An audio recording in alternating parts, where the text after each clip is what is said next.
Çavên tereşin wek şevên besterk, dilê min ketiye nav wan, êdî nayê der. Bi kenekê te cîhan ronî dibe, lê bêyî te ez di tarîtiyê de dimînim. Evîna te ya bêdawî wek çemê mezin di herike, di dilê min de agir vê dixe, nahêle ez bişewitim.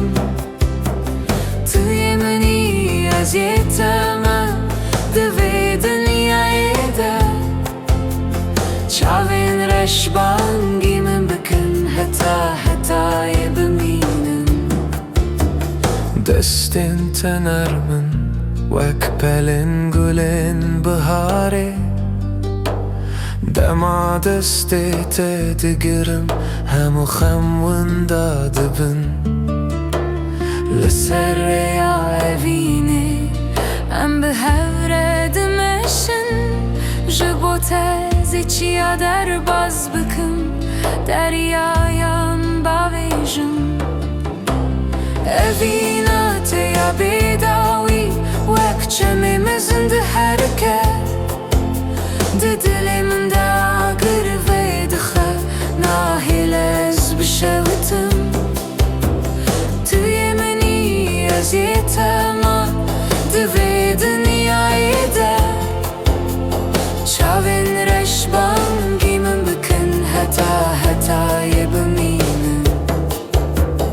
Dema tu dûrî ez wek bêrîkê bêev dimînim.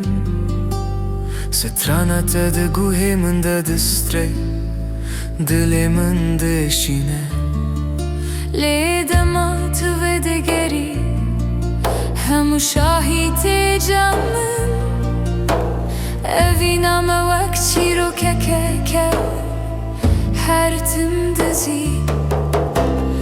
Evîna te ya bêdawî wek çemê mezin di herike, di dilê min de agir vê dixe, nahêle ez bişewitim. Tu yê minî ez yê te me di vê dinyayê de, çavên reşbangî min bikin heta hetayê bimînin. Dibin heyva tijî de em ê bi hev re distrên, evîna me wê di dilan de her tim bijî.